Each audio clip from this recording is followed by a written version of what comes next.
bot things they're creating. Like, what are these people thinking? Oh, that is so. Oh, let me just say, okay, we are on the record here. Let me just say, I'm pretty sure when I first see a robot that acts like a human, I will shoot it with my concealed carry. I'm Yeah. pretty sure, and I'll pay for the property damage, because that's what they are. They're property. They're not people, and they should not be quote breeding. Uh, Yeah. this this is people playing God, and it's time for people to know the difference. I'm not advocating for the burning it down of the Library of Alexandria here. It's just I watched way too much Terminator as a child to stand back. It's sort of like I played too much Wolfenstein to let Nazis take over. Yeah. I played, and I watched too many '80s movies to let the commies take over. I watched way too many science fiction movies to be told that Chappie is going to be a lovable, sweet thing. No, no, Chappie is going to get shot right through the power source by a 12 gauge, and That's just it. that's the way it's got to be. I'm sorry, it's human survival. You know, my kids mean more to me than somebody's science experiment. So that's where I'm at with the whole xenobot thing. It's insane. These people are insane. There's something wrong with them. No, I completely agree. It's unbelievable what's going on, and the world we live in right now is just upside down. Yeah, yeah. One could even say maybe Satan has a hold of it, but we won't Yeah. go there to this morning. Um, let's I'm already in a mood. Let's do our best to steer towards the positive direction because I am already in the intense mode. Um, One thing, uh, like, we're dealing with a big natural disaster here, and we haven't had a lot of help from officials and whatnot. But the amount that the communities have come together here, man, is unbelievable. We would have lost like hundreds of acres of farmland. The province and the feds and everybody, they gave up on the station here, and they actually ran. And about 300 farmers showed up, and through the night they sandbagged that sucker, and they saved the entire friggin' Sumas Prairie. Like, it's actually quite unbelievable to see the community come together right now. Nobody's price gouging. Everybody's trading eggs or whatever they got, and it's tough right now. We're really cut off. We're gas rationed at the moment. We're only allowed to buy 30 liters, or about, what is that in gallons now? Um, about 7 gallons, 7.5 gallons of gas is your limit. So it's nuts here right now. But the funny thing is, the whole COVID thing has disappeared the moment a real disaster showed up. Like, nobody's wearing masks. Nobody's, like, it's just horse shit. Pardon my language. yeah, I completely agree. But But they're not going to that's, stop. That's the no, agenda. You just have yeah, to deal with the agenda as is. That's what's on my mind today is the agenda. yeah, no. The agenda is, it's scary, and it's right in their face now. They're not even hiding it anymore, and so many people are just, it's mass psychosis mixed with mass hypnosis and fear mongering. People do really stupid stuff when they're afraid. Yes, I do. And as a father of four, of course, it's my job to deal with said people, no matter where I'm at. I was very disappointed to see, the way when I went out to Walmart and I was dressed, I still had on my work clothes. I had on a three-piece suit and a long London fog and hat and gloves, and went to grocery shopping, and then obviously I stuck out at the Walmart doing grocery shopping, which is fine. I don't care about that. But then I go to check out. This is a multi-hundred-billion-dollar corporation that has opened only two regular lanes. They're encouraging self checkout, which is fine when everybody's got a small amount of stuff. I got a full cart. I got a full shopping cart because I'm stocking up for my kids, and that's just how I roll. I like to have a good set of stock. So I stopped the manager. I said, "Why do you have a bag person for this lady?" She's working. She's clearly tired. And oh well, we're thinking about going all the way down to just self checkout. Well, then I'll be shopping at Meijer because this is ridiculous. You No, got a person with a shopping cart full of stuff, and then you've got the lady. She's having to scan. She's got a line of people. I mean, it's just insult after insult. It's like everyone has given up everywhere, and it's we are completely automated here. There's no checkouts at the Walmart. It's all computers, and it's a big part of it is they don't want to say it, but the vaccines are mandatory here. We can't get around it. We don't have a constitution like you guys that protects us. I mean, we are literally employees of the Crown Corporation. We're not citizens, and it's very they sad. they don't have enough people to work. Nobody wants this. I mean, there's at least 40% of the population is against it here, and there's nobody to work. Well, it's what's been on my mind. That's for sure. Um, I don't have any direct advice for people. So my direct advice would be to read General Westmoreland's document Yeah, and start a paintball team. yeah. But the thing is, it's getting about that time. Getting about that time. I can feel it in the ether. I can Yep. feel fracturing. I can feel the seismic activity in the ether. And that I think that's what's irritating. Of course, there's always the possibility I'm just on the rag, But No, there's a lot of us feeling the same thing. I mean, we're on the brink, and we're at a big fork in the road, and the people in control are, like you say, they're insane, and they're steering us down the wrong path. The other path yes. is still Well, they available. know it though. It's not like they're people try to give them Biden's making a mistake. No, Biden's being told exactly what to do, and every Yep. step of the way redesigned for a specific purpose. And the CIA knows exactly what these things should do. CIA I is totally I in cahoots I, with the New World Order.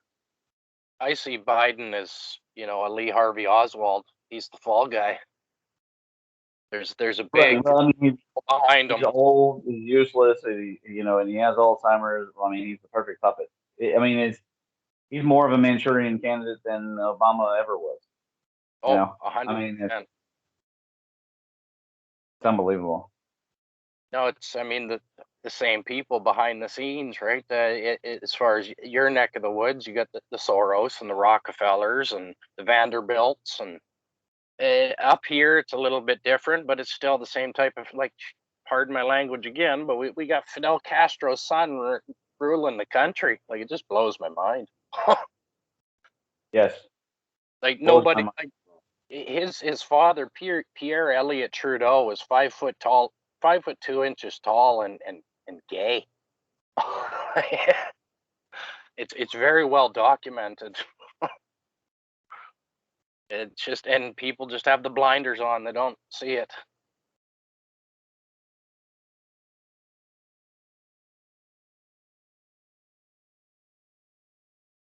And then the whole Commonwealth too, we're starting to see the shattering of it. Once the Queen dies, like my country, my goodness, we're gonna have a nightmare because her kin are gonna carve up the Commonwealth and fight amongst themselves too.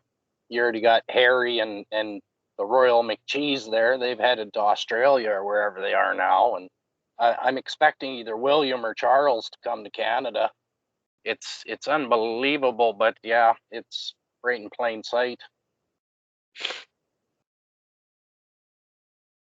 Do you think that they'd be coming not as escapees, but as managers? That's right, CEOs.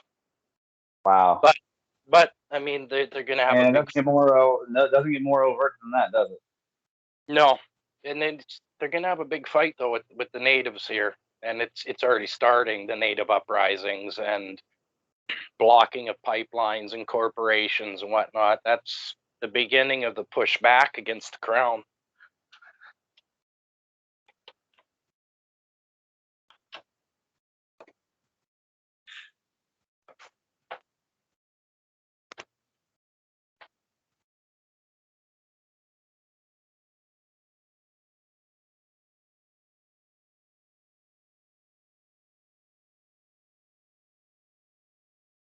Well, let's do the let's talk the EPMC stuff.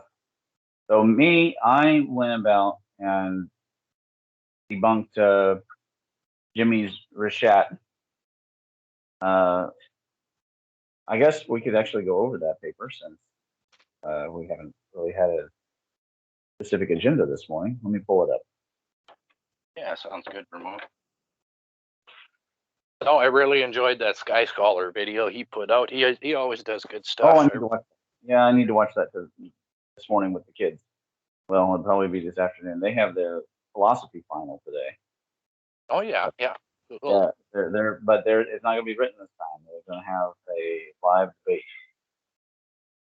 So I'm going to see how much they paid attention this semester, but then after that we'll watch much science. So let's see. I'll just have to share screen.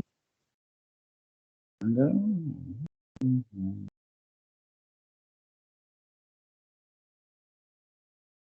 can you see it? No, not yet. Okay. A second.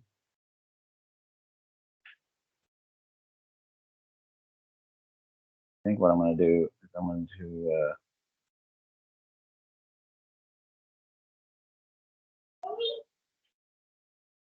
no, start roll. Is it sharing yet? No, not yet. That's weird. Try again.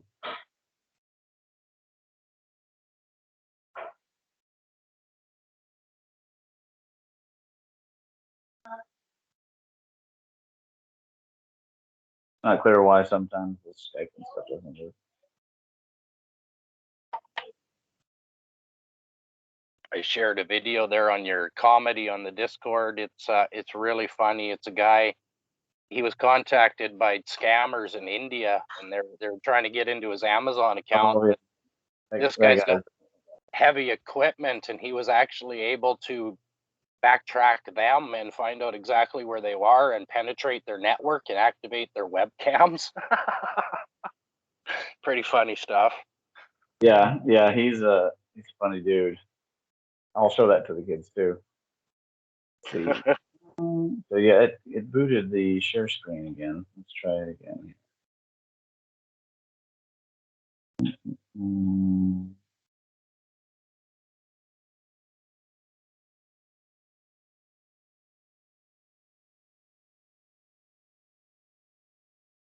There you go. Well, now I can see it.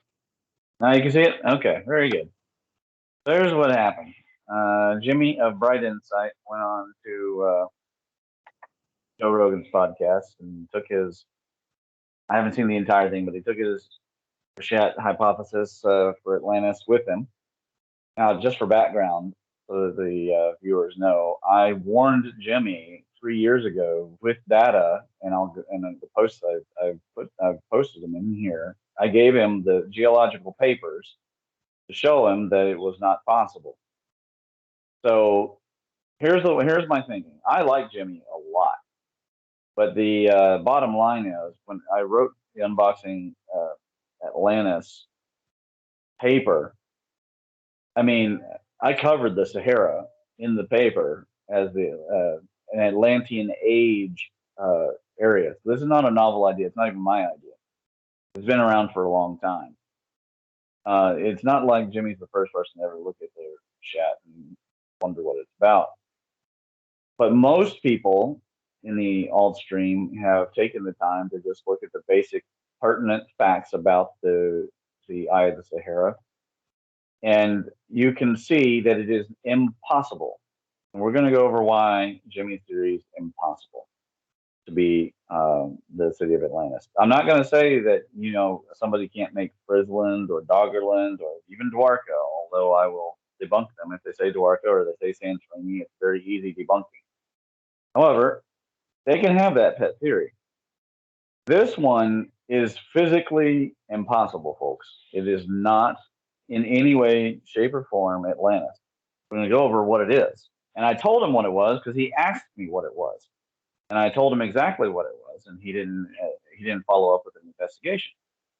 To me, it looked a giant Birkeland current touchdown there. Exactly. That's exactly what it was, and that's exactly what I told him it was 3 years ago. The main pertinent point here is point number 2. At the time of the Younger Dryas event, the sea level was even lower than it is now, making the Richat further away from the ocean than it even is at this time. So we're going to cover the flood data too. It's not concentrically circle. It has no canals. It can't hold water. It doesn't hold water, which is where all the salt comes from. It's on a tilt. There are no mountains immediately to the north. The Atlas Mountains are not named after, or the Atlantis is not named after the Atlas Mountains. It's the other way. Atlas Mountains are named for King Atlas, who's probably named from Atlantis, but we don't know for sure. And it's obviously not 1,000 miles past the Pillars of Heracles. And any of the whale carcasses found that he mentions in, like, say, Tunisia and Algeria, etc., they come from the inundation from some kind of mega tsunami event. So he's not wrong about that part. You can see the fluvial flow, but that is not what caused Atlantis. It said that Atlantis in the deluge went down in a day and a night. It sank the waters. It physically sank. And that's what the story says. So my main point here is that our job in the Alt Stream is to have our own peer review, to have our own standards that follow closely the science. And this is not to create a peer review where, it's money under the table, subscriptions, clicks, who you know, cult of personality, etc. But a literal idea of peer review. So I'm treating Jimmy as a peer. He doesn't have any scientific papers, but he does have 1 million people following him, and they're getting the wrong idea. And so I'm going to treat him as a peer. This paragraph, I just cover, some ideas of what's actually happened, the electrical scarring, the destruction of Tiamat and Kingu, etc. All of that stuff from the in the Middle East. So what I actually did, aside from heavily cite everything, is to do an actual timestamp of all the claims in the clip that was put out. I've also provided people links to the most pertinent papers. For example, I give credit to Ben Davidson, Dr. Vogt about the tilting of the Earth, but then I show that the Earth definitely has flipped over, and we have mathematical proof of that with the Hopewell octagon, because the northern hemisphere of the Earth could see the northern pole of Jupiter up close. Then the only way that's going to happen, and they still would have had to have trigonometry if they didn't have high-powered telescopes. Yep. So that's the first paper, and then goes the megafauna and the 2 addendums. So the first addendum, the discovery of the Palladian thunderbolt at the Big Sink, and and also in that paper, part 3 of that paper, I cover the Greenland flood event. Somebody else's paper I quoted in that part 3 of that paper and discuss it. So more Atlantis stuff. And then the addendum 2, I cover the Younger Dryas event and the death of Shamash. Right. So I step through all of these, and then I go in piece by piece and rebut or verify. On occasion, I say he is correct in saying this, or he's correct in saying that, or Joe is correct in saying this. The bottom line is, at one point, he crescendos with this idea, which is absolutely impossible for it to be, and he backpedals. And I have it timestamped as exactly when that happened. And the reason is he himself is not sure. So this is a case of somebody got kind of internet famous, attracted attention, spread a really bad idea, and as Mark Twain said, a lie go around the world in the time that the truth hasn't even got out of bed yet. Yep. And this is exactly what has happened with this. The Richat cannot be Atlantis. And if anybody has trouble with that, well, accepting the timeline. Of course, here's the Columbian rock art showing the death of Shamash. Here is the actual Atlantis. I will go ahead and post you everything we know that came it came from Solon through Plato, as if Solon was real, which we assume it was, because he's a family member. Okay, and so I post the entire thing, and when you actually look at the underlying section, it supports the EPMC perspective or the electric universe perspective on this. Now, the electric universe is their official position. They've put this in multiple videos, is that the Atlantis is a myth that is a cosmic archetype, and that's it. That is not the EPMC perspective, because until we go down to the bottom of the Atlantic and the Azorian Plateau and search it and don't find anything, we can't debunk the possibility that it's there. It's a very compelling story. So the EPMC perspective is that we might as well treat Atlantology with a little bit of rigor and assume that it's possible that it's there, because it's science's job not to prove things, but to disprove things. And until we go to the Azorian Plateau, that's just not possible. But what we have done is shown in one paper that there's lots of places that have sunk around the world into the oceans. And that's because the sea levels have changed, and that's because the ground itself has changed. We've talked about on the show and on other shows, Electric View, Geometric View, Greg J channel. We've talked about the possibilities of the crust actually buckling under power, Leak Project, these kinds of places. So, and it can happen quick too. I mean, just with what's going on here, our rivers have literally carved out new paths here because there's so much water. But it's not something. I mean, they're trying to say this is a modern problem, but you go back to the native stories, and this has happened before. That the natives who've been here for goodness knows how long, they've got oral traditions that explain how this happens every so often. Right.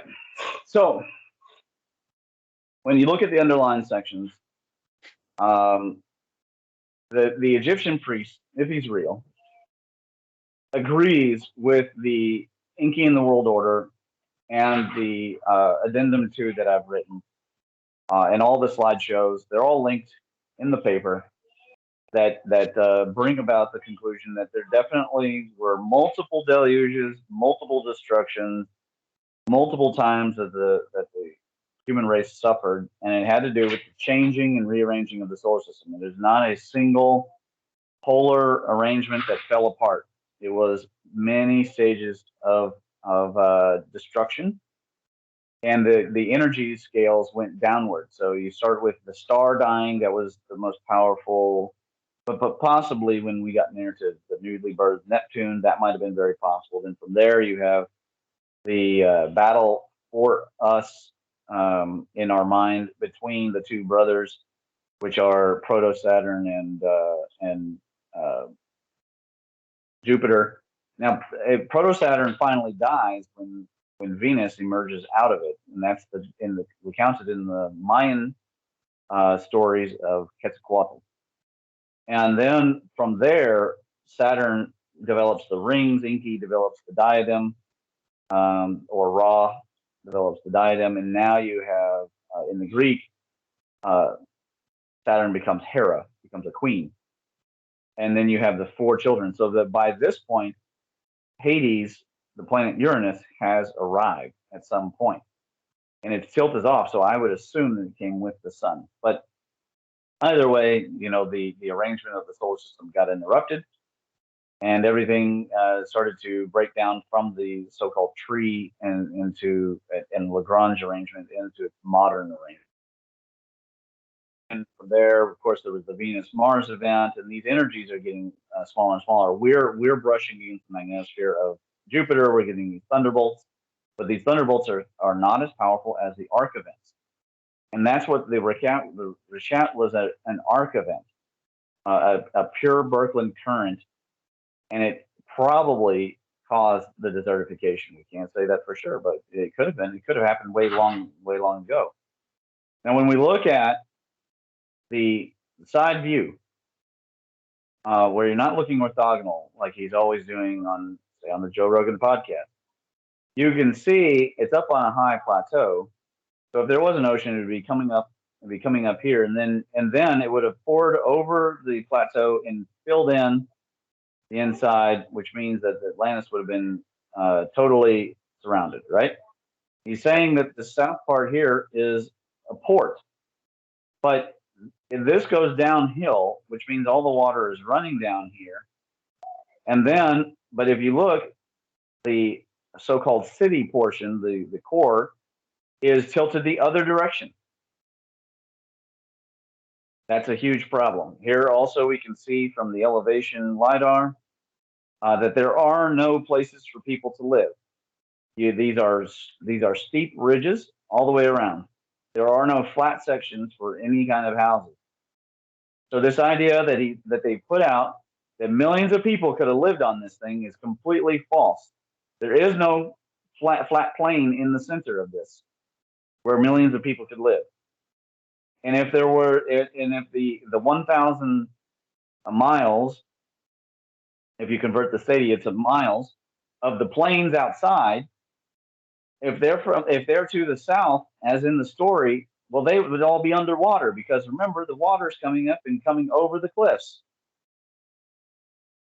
Now this is Upheaval Dome. So I told Jimmy that there were other places that had similar features.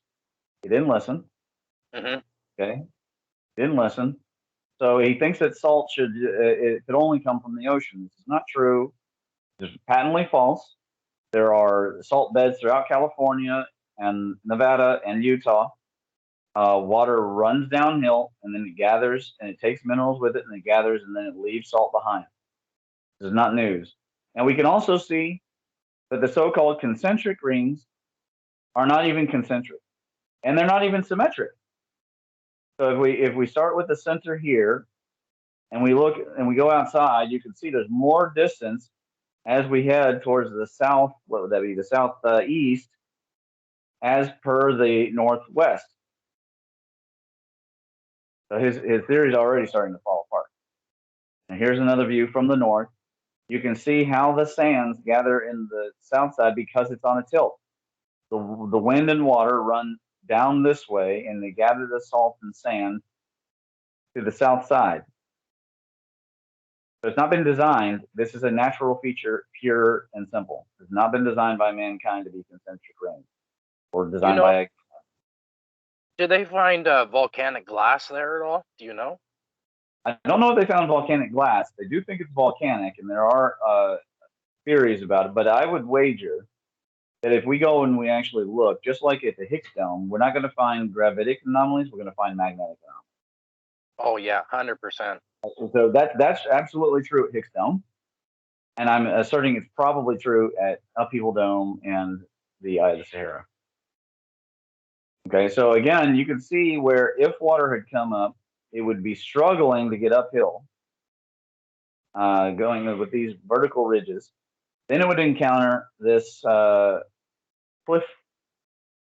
Then it would have to run over the plateau, and then it would be running downhill, meaning that that Atlantis itself would be sitting below water at all times. Okay, this is another image. This is altitude, so you can see what I'm talking about here. For the ridges to be above water, you cannot have water on the outside of the ring here. No, so there is no island. Need some pretty big pumps, just like New Orleans, and I don't think that's very plausible. Yes, it's not plausible at all. You can also see that this idea of perfectly concentric circles is hogwash. It's blatant.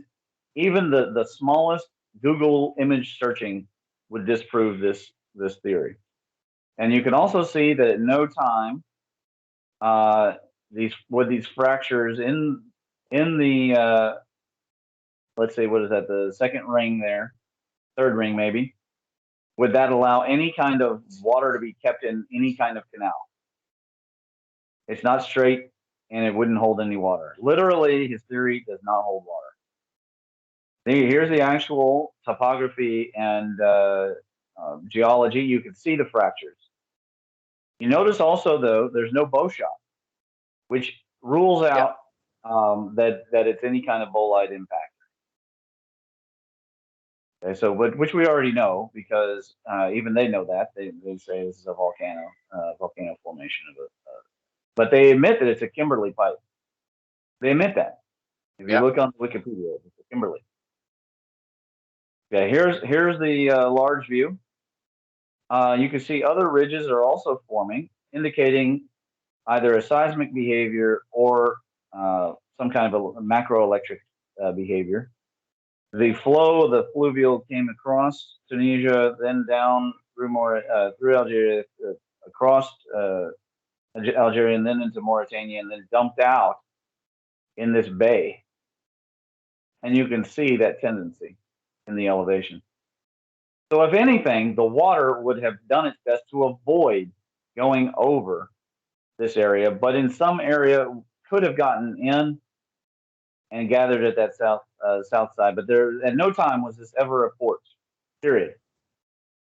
Now here is the actual flood. So I started with what is it, 395 meters. All right, so this is the so-called island here being formed at 1,600 feet higher than water currently is. Which, bear in mind, folks, the water was lower by far at the time. Okay, so now zooming in at 395 meters, it doesn't even form a full circle of water around this, and you're already starting to lose land space for people to live. And so you increase it by another 5 meters, it gets worse. And in fact, now the water is starting to pour into the city. You go up another 5 meters to finally get your island, and the city is completely flooded. This kind of flooding would have been used by the Chinese in order to get a city to surrender. Nobody's living on this thing. Okay, and then we go up another 5 meters. You still cannot get this so-called south side to turn into a port, and you've already flooded out the city. The only way to get this so-called south port that he said to connect to the water on the outside is to completely flood the city. The entire thing, there would be nothing there. And so here I step through. This is from the work Allen and Dallaire, When the Earth Nearly Died. We know of massive upthrust and downthrust around the world. There was massive downthrust in the Anti-Atlas Mountains of 2 to 3 miles. Now, if we know of downthrust nearby at the Anti-Atlas, wouldn't it stand to reason that we would know of the upthrust in the African plate there? So here's the Anti-Atlas range, the lower left, and the Richat is directly south of that by another about, say, probably 500 miles. So if there's massive downthrust there, it stands to reason that we would know about any kind of sudden upthrust over there, like we do at what is that, the Patagonia. Yep. Right, we know of the upthrust there. There's nothing surprising about this. We have it here, Peru, Bolivia, Titicaca, 4 kilometers. Okay, so there are smarter catastrophists already on the case. Mm-hmm. So this is my proof. I had sent him this information. I sent him geology papers, multiple. Told him that there was no uplift. The bottom line is that he enjoyed the popularity that it was getting him. And that is not science. And what is sad is so many people in the Allstream are so ready for answers that but instead of being willing to actually go forward and learn the stuff, they just accept whatever's there. Then he began bringing up the mega lakes. Yeah, there were mega lakes. Lake Chad is all the way over. He brought up Chad. Here's Chad over here. And, Joe Rogan, I mean, I love the man. He's got a good soul. He's a comedian, very successful man. Likes drugs a lot, but he's a very successful man. However, he is not exactly a geographer. And so he thought, well, that, if it's 5 times the size of the surface area of the Great Lakes, well, then that's practically an ocean. No, it is not. It is a freshwater lake that has to do with the Rift Valley's geology. Now, there were mega lakes in Mali and up here in Algeria, but they were not the sources of water that could have surrounded. I mean, they're freshwater in the first place, and they're still there. There are still underground rivers underneath all that sand that has been piled up. Now, this is probably full of Atlantean age cultures. Probably Stonehenges galore, thunderbolts, lots of karst formations, etching from electrical activity. In my opinion, when we practice terraforming the Mars and Venus, it'd be worth go ahead and collect all the sand off of here and restore this, because Yeah. the sand is electrically driving away the water, the rainfall. We could change this back, but whatever dumped across it. So then I show off the Azores here, and I talk about the plateau. Here you can see how the water was continuously increasing. So going back further into the Atlantean age, the water was even further away from the Richat. They made reference to the Younger Dryas event being around the world. This is sort of true. It's mostly across the northern hemisphere. Yeah. Here I go into, they have this idea that we have definitely proven an advanced Atlantean civilization. That is not what Göbekli Tepe shows. It does show a sophisticated society with symbolic language. That language is the language of plasma glyphs. This is the language that everyone around the world understood. They were talking about the death of the star. They were talking about these energies extending, and then they were converting it to what they knew, which is natural world. They were building up on these hills because the hills were related to the mounding associated with the cosmic mountain here coming out of the star. Probably Venus being birthed, but we don't know for sure. You can see that they put the vulture stone right in the hatching of the cosmic egg as the star was lengthening. You can see here they were tracking from A, B to C to D as the star got bigger, and it loomed closer and it started to elongate. And it went from its normal 1.23 ratio to, up to 1.7, even 2, right at the bifurcation. If we go all the way back to the Columbian rock art, and we see the actual bifurcation happening where the electrical stressing, now the Birkeland currents are connecting into what's going to become Jupiter, and the star is gone down where it's just anode tufting. Basically, it's like the sapphire chamber stuck, and it's not entering into the glow mode. It's almost like a waiting mode. This diameter ratio is approaching, or maybe even exceeding now, 2-to-1. And you can see the formation then actually happen, and the birthing of this could be Neptune, I would think, blue spot. Now, in the Ramayana, the planet is at first a monster, and then the two brothers Rama and Lakshmana calm. The monster reaches out and grabs it with its arms and tries to eat them, and they shoot it with arrows, and then the monster is calm, and it becomes a god. And that is ultimately the birth of Shiva. Mm-hmm. And then we end up around Shiva for a little while, and Poseidon is our lord, or Enki. But this is now the new Enki, the sea god Enki, rather than the Enki of the world order. This is the Akkadian Enki. Anyways, so what I did is I attached for people in the Appendix A from the Megafauna extinction paper, so you don't have to go through the 180-page paper if you don't want to. You should, but you don't have to.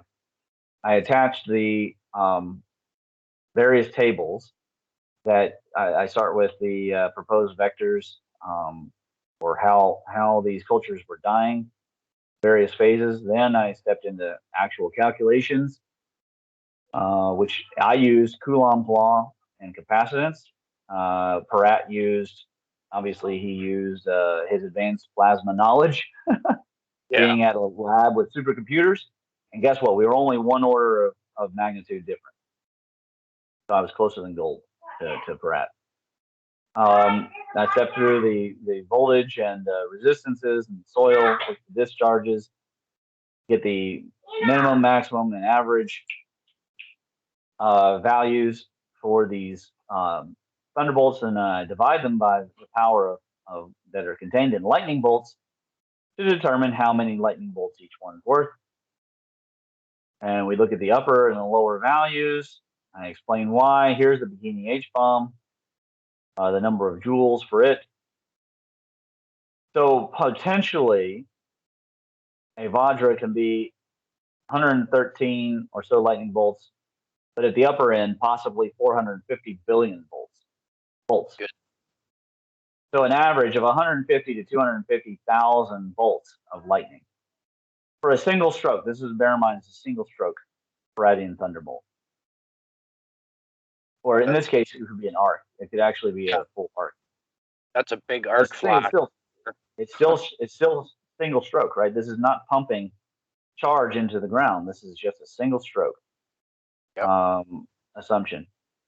And then I step in through the radiation, across the ground using the Columbian mammoths here, 3.5 meter footprint, because we need to be able to kill these things far away. And we can see that we still exceed the milliamps necessary at either 5 or even 10,000 meters away. A single stroke. Something else incredible happened too, somewhere near the end of all this catastrophe, right at about where our solar system started to settle. Our eyes changed. Humans started to see blue out of nowhere. We all of a sudden could differentiate green from blue. Yes, what's interesting is that females develop it much quicker than males. Mm-hmm. I assume that's because males have maybe a higher rod to cone ratio. We might need more rods for hunting. But either way, not everybody received the mutation. And so we still see the remnant of people who don't have the ability to see the difference between red and green. That's right. And so they consequently don't notice the difference between blue and green. They know it because people tell it to them. But culturally, the holdover of the word blue-green was fairly ubiquitous around the world. And to this day in China, the word is still blue-green. It's used to mean both. So that's a very interesting fact about Asiatic cultures. Now, the voltages here, they're just stupendous. But the current is what really blows my mind. And so we're talking, large amounts of current. These are the same distances. So at 10,000 meters, we're talking still 1.1 or 1,100 milliamps at 10,000 meters. Goodness. Yeah, it's only a volt, but that's not what kills people. Yeah. Voltage isn't what kills people, it's the current. That's right. For 62 miles, but at 62 miles, you could even still have potentially death. Yep. At a maximum, because at 27 milliamps, if you did a maximum Vajra strike, which I would assume the Sahara would qualify. The Eye of the Sahara would qualify as a maximum. Yeah. So we're talking a massive amount. Now, I also included the table that had the names of the. I tell you, I spent one day, I couldn't find this thing for half the day. I couldn't remember where I put this table. And so I found it, and I've gone ahead and put it here for convenience in the ashes of the planet paper. It has the actual names of the god and or weapon. Hopefully the weapon, but sometimes it's the wielder. Yeah. And then, just for fun, I went ahead and went through the analysis of composition. I don't think anybody's done this directly, of the Sahara Desert, the Moon, and Mars. I looked at whether it's toxic or non-toxic. And what we could see is that we tend to get more toxic materials from the moon. Those materials are not showing up in the Sahara that I see, but we do see the hydrocarbons. So I'm starting to think that the desert of Sahara did not come from the moon, which would again disprove my first paper, but it would show that the Venus event, and that is interesting because 5,000 years ago is the desertification started, and Velikovsky's theory is 4,600 years ago was the Exodus event.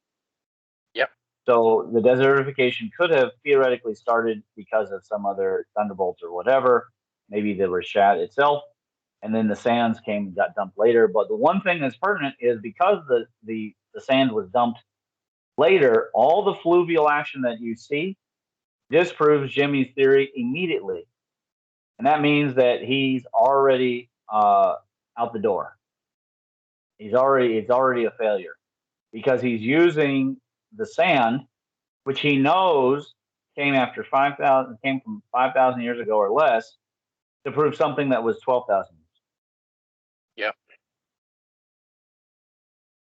So yeah, that was what I did. That was my Wednesday night.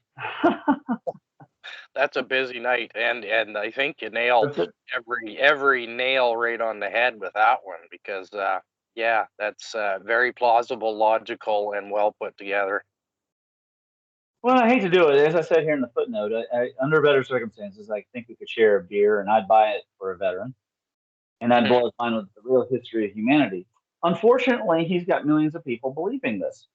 And so, you know, it's a case of where the alt stream is repeating the same mistakes as the mainstream, and everybody's getting too chummy, and they're forgetting that science is about making friends. I mean, you know, you and I are friends, but if you came to me with this theory, I would tell you you were wrong, and I would tell you exactly why you were wrong.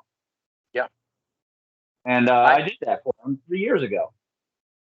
I'm wise enough to know that I know absolutely nothing, that it's, always a learning curve, that really truth is so much stranger than fiction. It's a weird world we live in, that's for sure. And there's been multiple catastrophes and things that have changed or altered humanity's path on this blue marble. Yes, no, I completely agree. And some of it maybe even by design, divine intervention to a certain degree. Even, the case of Noah. I would say that there is a lot of possibility for that. There's also the possibility of coincidental emergence, and I don't think that disproves God exists. I think it just more underscores God's existence. That's right. It's You have co-emergent,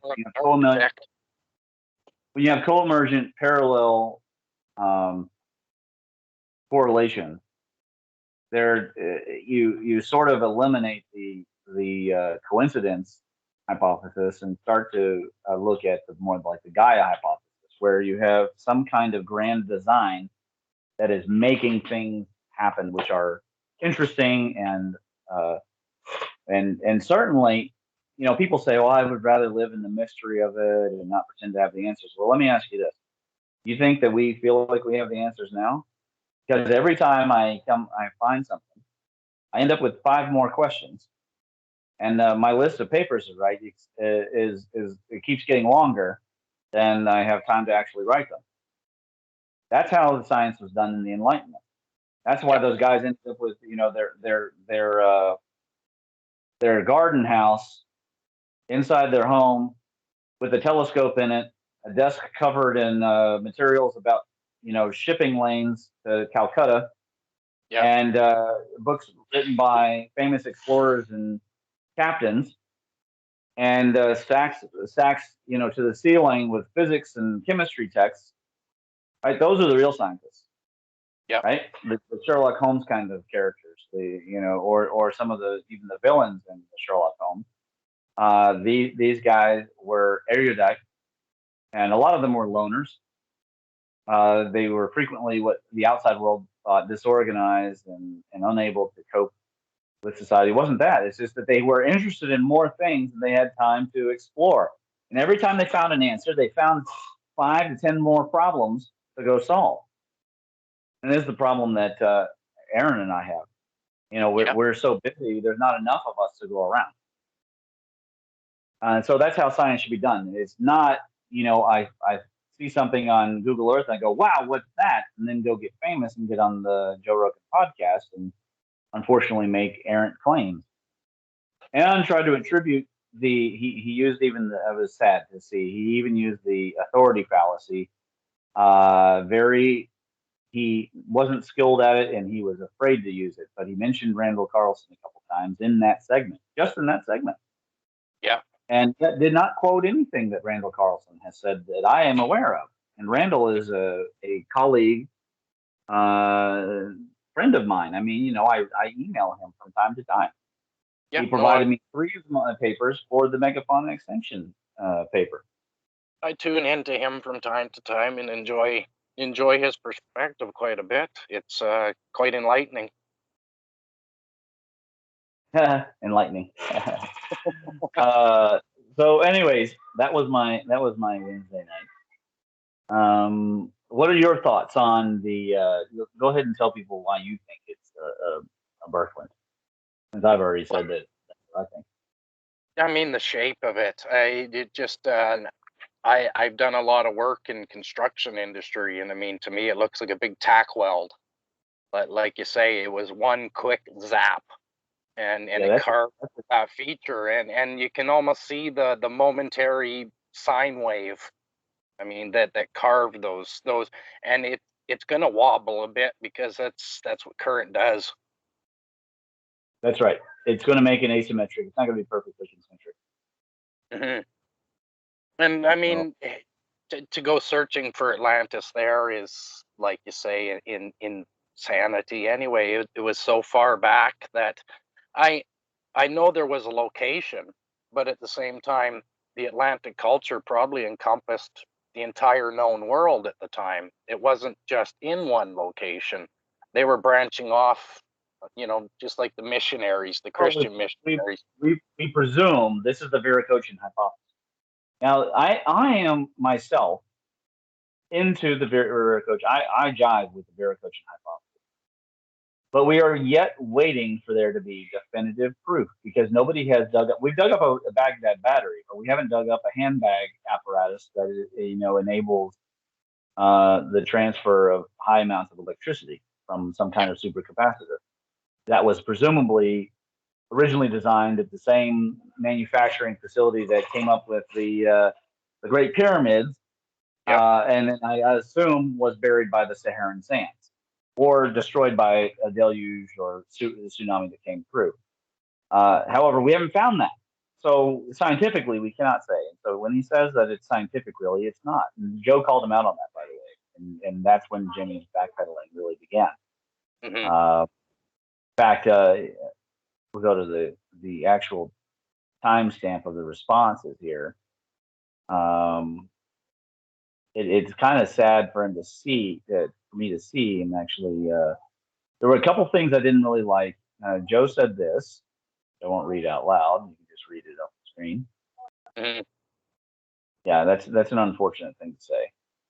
Because there's a pertinent question. Where are the structures? Where are the foundations of the structures? Even at Pompeii, right, we find structures. Even, at Santorini, we find structures. And Santorini was on the volcano that exploded in the 4000s BC, or 4,000 years ago in the 2000s BC. So, so then he, right here is when he, this is the moment in 1315 in, he says it's very specific. Well, it's not specific. Unfortunately, the timelines do not actually match up. They only sound like they match up. And then he says this.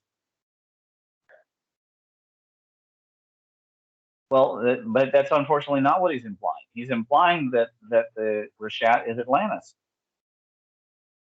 Mm-hmm. Okay, I think most of us know this. Yeah. Yeah, definitely. I mean, but that's not what he was implying. He's implying that the Richat is Atlantis. It was very irresponsible, I think, for him to, if he didn't know his own hypothesis well enough, it's irresponsible to go forward and actually say it. But when we look Atlantis is supposedly 200 years before the Tepe period even starts. And the event that kicked off the Younger Dryas was 3,000 years before that. Yeah. So what's he talking about? You know? Well, even the Great Pyramid itself, I know it's got many, many functions, but one of the functions it seems to be that seems kind of overlooked. I mean, the star shafts are quite specific. It seems like the darn thing was used as a sextant, and a giant one, to try to figure out where the heck they were in space. I think they were lost. I think they were an advanced civilization carried over and lost. Yeah, I mean, it does seem rather likely. Um, but until we find it, we have to be very, very careful Hmm. about saying, because there are very vulnerable people in the Gulf Stream. Yep. And it's I don't know. I was disappointed. Let me just say it that way. I was disappointed to see this kind of behavior here. Well, and it's tough too because a lot of even our modern information, just going back pre-World War II, they had a lot more information than even we kind of have now, and a lot of that was destroyed during that war. I mean, other places on Earth that have been destroyed in a much more recent time period, like Tartaria, which is another really odd one, covered with mud. They don't really know what time period, but it seems fairly recent, that one. Yeah, it's I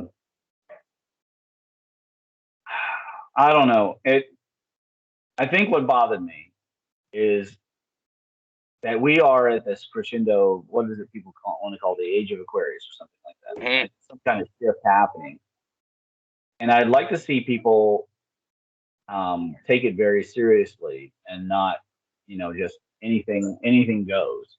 Mhm. That's not the way it is. Truth goes in the Yep. age of Aquarius. It's not the age of free love, right? That was the end of the last. It's Yeah. the age of truth, and the truth will out.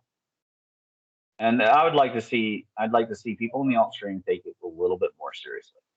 Would be my um, Well, even the stories of Maddox and the Welsh in America. I mean, that's another one that really needs to be re-examined because he.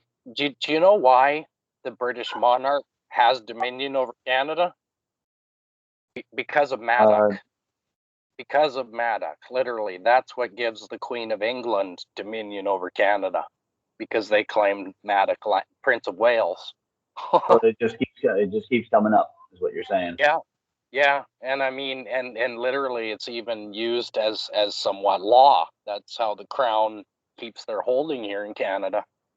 It's the dominion of the Prince of Wales, which is Prince Charles now, and it's a weird thing because the Welsh are fierce sailors, fierce sailors. I mean, they were probably coming here before Maddox even. It's quite probable. My grandfather came from Wales, and he was a merchant marine in Royal Navy.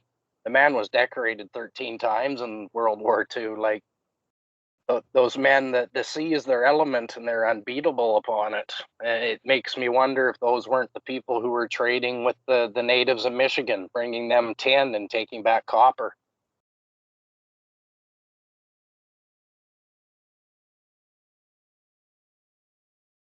Yeah, I think that it's quite likely. But then the Roman Empire invaded the Britons and everything changed again. And you see a lot of war and the loss of knowledge and the changing of religions, and all kinds of stuff happened when the Romans invaded the Britons. Chasing the snakes out of Ireland is almost like an esoteric code for they got rid of all the pagans, right? Anybody who didn't believe the new religion. Right. Meet the new boss, same as the old boss.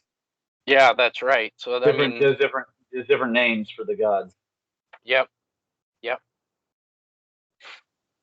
Same old empire of, well, of the nobles who pulled the wool over everybody's eyes like the Wizard of Oz. Speaking of which, there's an entire section in the Critias uh, devoted, uh, or in the Timaeus, devoted to the rule of the sons of Poseidon. So we're talking about a culture that apparently worshipped the sky god with an iron fist. So people want to talk about this in an advanced culture. Okay, I don't think they had computers. I don't think that they had the DMV. So what makes them advanced? It says specifically that they were not seafarers. Um, so it's kind of an interesting thing that ships and voyages were not yet heard of. It says this here. Man could not get to the island. Now, then maybe they themselves were seafarers. What he's saying is that other cultures were not seafarers. Maybe that's what he's saying. But the bottom line is they ruled with an iron fist. That is not something that we would accept today as regular citizens. So what is this the idea that they're more advanced? They're more advanced than everyone else. They use this orichalcum, which is probably an early way of saying electrum, right? It's probably a phonetically related word.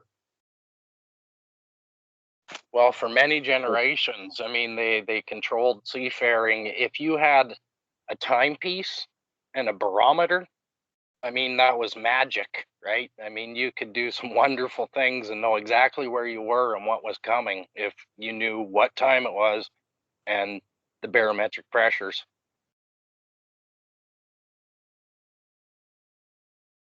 And I'm pretty sure that's what the Antikythera device really is. It's a device Oh, for recording latitude time, because you can't even measure latitude unless you have a timepiece. You got to know what time it was when you left and what time it is where you are to figure out how far you've gone.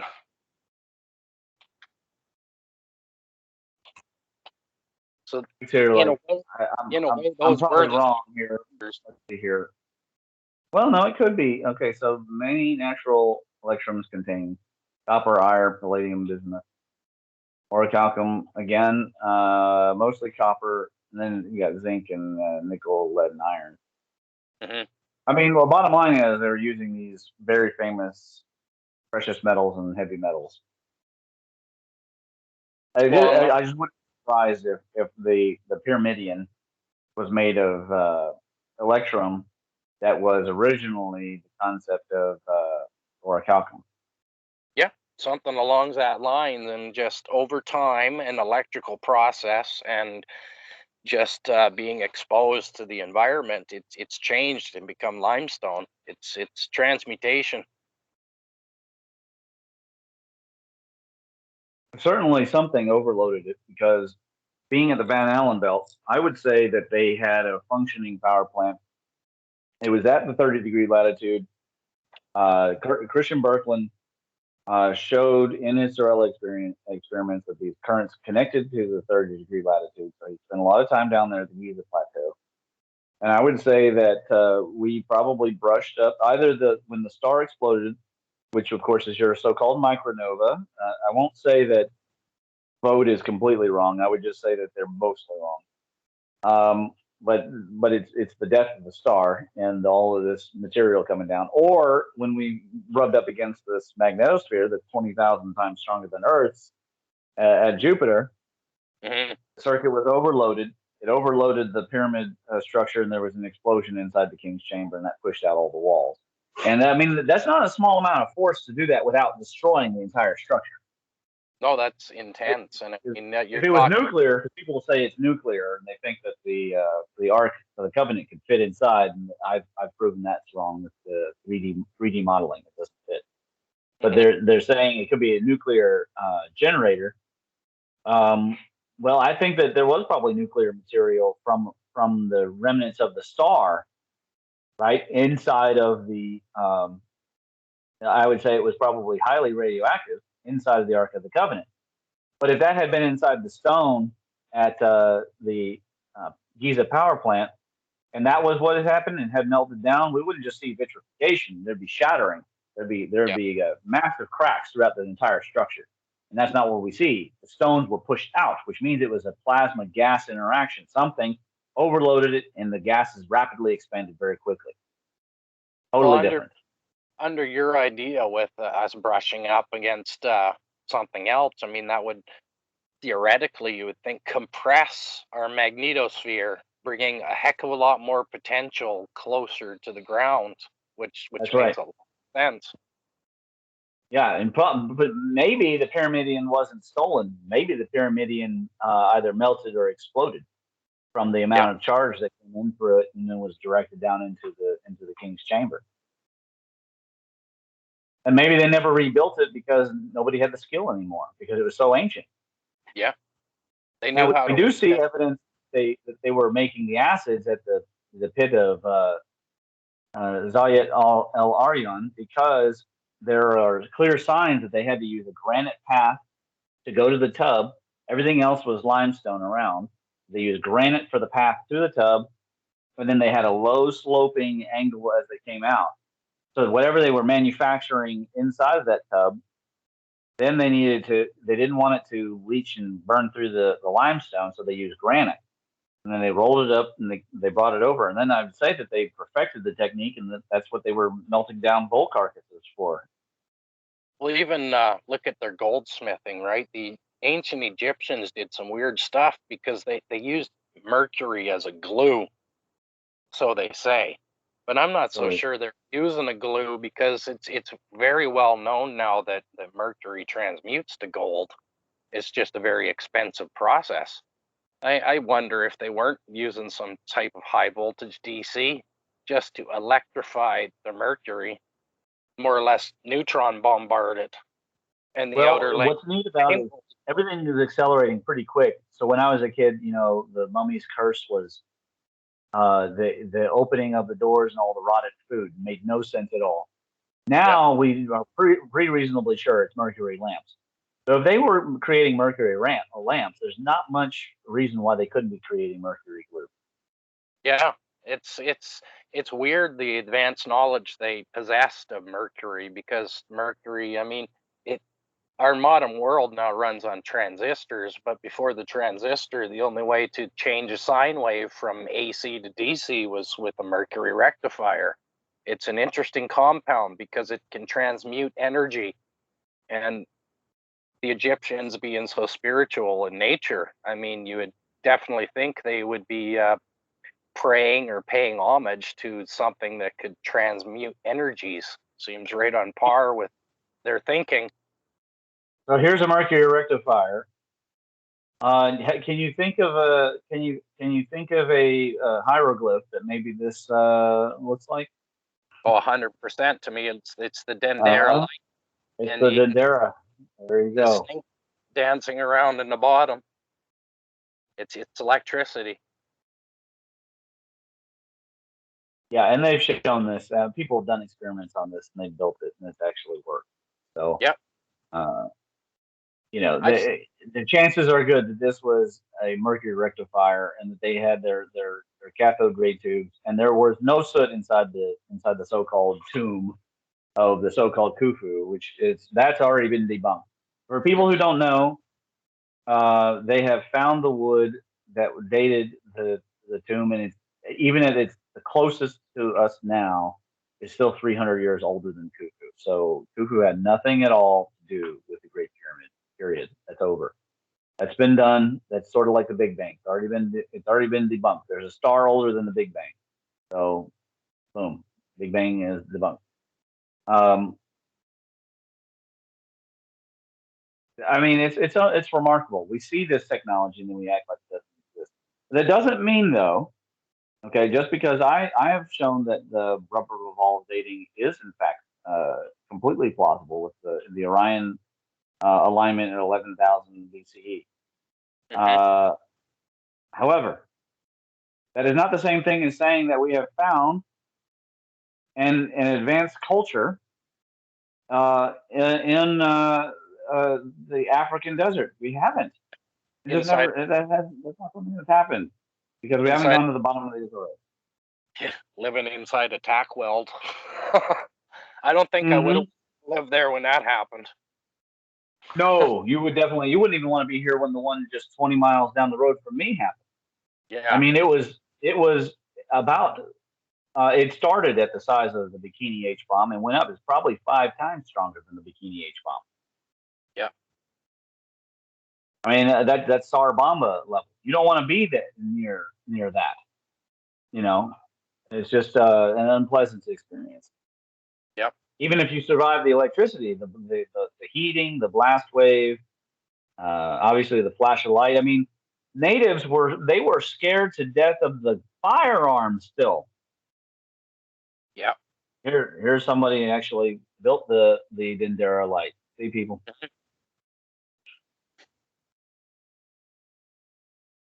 At any rate. Well, Yeah. this was a good call. This was a good little show. We started off. I was grouchier before, Well, but I'm in a much happier mood getting into the research now. Jason, is always a pleasure having you on. You're very well researched. You got your hands in everything. When are we gonna see any kind of publishing works out of you? When are you gonna I put don't something together? know. I'm torn. I know I should be writing a book, but I'm thinking I might just stick with the science fiction, but do it, like Alice in Wonderland, where there's a little bit of hidden knowledge underneath the surface. Yeah, I, yeah, yeah, yeah. I think that might be the direction that I want to go. Well, and whatever it takes to get it out there. I certainly hope you're willing to cite some of your works if you do write anything for the academia or whatever, and if you need any help, Yep. just reach out to me. But yeah, I mean, I know you got your eyes on you're like me. You're at the tip of the spear. You're catching everything. I Yep. haven't seen anything get by you. I don't know of anybody that's more ahead than me except you. And Gareth does a pretty good job. I often share him a file or an article that he's like, "Oh yeah, that's the new video coming out or whatever." But it's I mean, you are right on the edge. it's all standing on the shoulders of giants, man. I wouldn't know any of this if I had never gotten interested in Comet Ison. And after Comet Ison, I got interested in David Talbot and the Electric Comet. And that Mhm. changed my world. Yeah. So if people don't know, I'll put a link to that documentary in the description. Actually, because it comes up in my paper, I'll put the symbols of the Alien Sky #2 and #3. I say start with #2 just so that you can, Mars. It's a little bit easier. #3 is a bit drier Yep. of a documentary. It's almost overkill. So you're like, okay, I get it. Okay, comments are electric. Yep. But that reminds me, I got to make my kids watch those two documentaries. So it looks like I know what we're watching tonight. It's not Disney. All Well, right. I'll let you pleasant go. discussions, pleasant travels. Yeah, yeah. Have a good one. Yeah, you too, man. Have a good day. All right. God bless. Bye. Okay, talk to you later, man.